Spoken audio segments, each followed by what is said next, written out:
Cavendish's portrayal by Mitchell throughout the book and kind of why he'd actually, why Mitchell has included him in the story. My first idea is the idea of ageism and racism. Now, racism is kind of casually sifted throughout the book, especially in Cavendish's case. I don't think that he's racist necessarily because he wants to insult people. An example I saw when we're at home. I'm at home. Mum likes to have Shorten Street on. Did anyone watch Shorten Street last night? All right. When we're eating dinner, we like to have Shorten Street on. Well, I don't, but Mum does. And I picked up there was an elderly lady who has a Samoan stepson, I think, or son, and he has, I think it was his small child, and they got into the argument about like kind of stereotyping Samoans as being like fat and lazy, and what she said is she was trying to be nice to the Samoan guy by saying, you're a great father, you don't beat your kids, and you're quite muscly and toned. And by saying that, she was actually being racist, and she wasn't knowing she was being racist. And I think that's what Cavendish is like. He's it's almost the idea of xenophobia, how basically it means he finds it difficult to accept things that are foreign or strange. So like an example in the text is when he is waiting in line and he gets pushed to the back of the queue, and the lady from the ticket office says, you have to go all the way back because you're in the wrong line, and he calls her Nina Simone, if you don't know, is a black American singer. And I don't think he was trying to insult her as such. He was just trying to, I'm not sure what I was trying, does anyone know what he might have meant by calling her Nina Simone? I think it's just a subtle racism. Well, it's more stereotypical, but it's just it's something that just comes automatically. Like I think a lot of old people in England, the upper class, are like that. They're pretty naturally. It's almost like self-sufficient. And he calls the police officer. I think he says he's a yeti in a clip-on uniform. Would you say that's the same kind of thing, or is that a little bit different? It's a little bit insulting. Yeah. Well, yeah. It is the same genre. Okay. Before I say anything about ageism, does anyone know how ageism might portray Cavendish? How does that kind of give us information about his character? Yeah. He's shown as the victim, like he's being recommended about the text.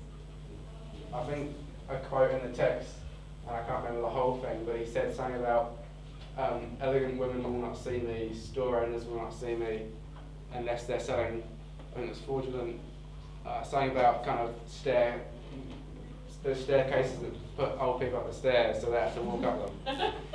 Well, not put them, like carry them. Yeah, and he says something about drug addicts and babies will only see him. And I'm not sure does anyone know what that means in relation to the rest of the text? Yeah? I don't know, people kind of see him as being insignificant and incapable of getting out the rest home, but he eventually does.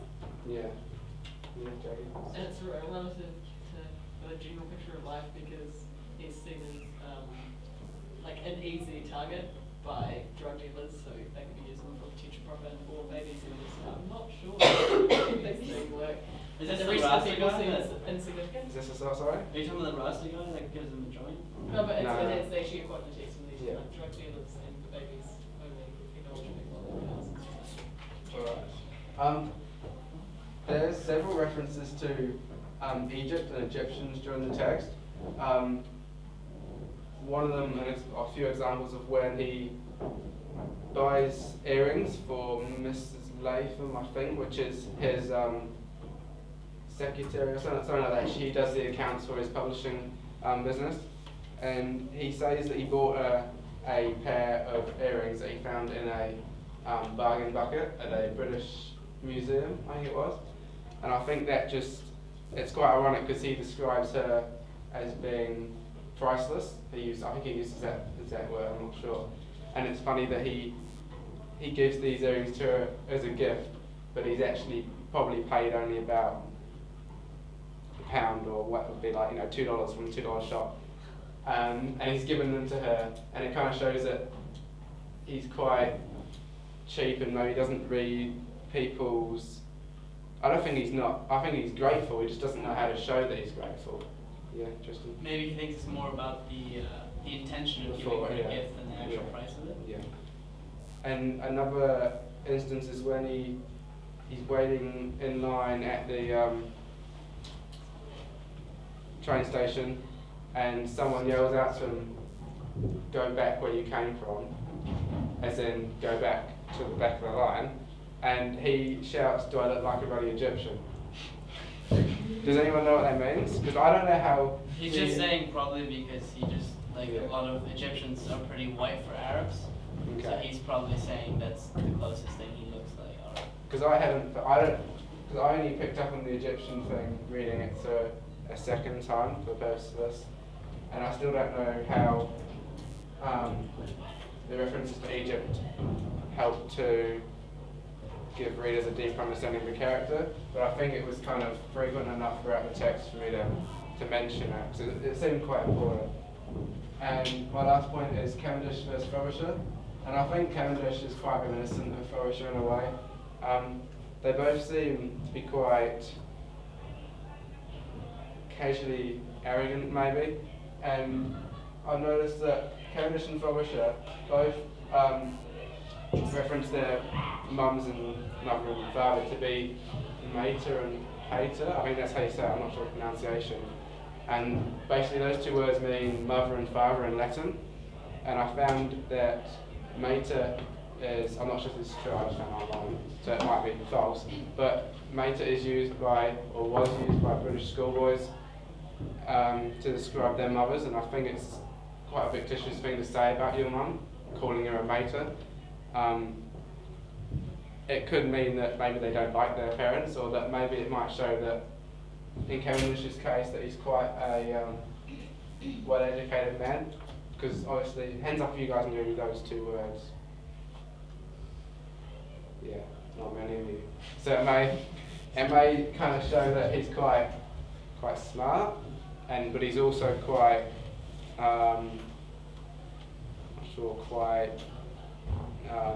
he doesn't really think a lot of his parents. Maybe if he knows what that word was meant for, and he's using it in that context, then I think that might show that he perhaps, like that.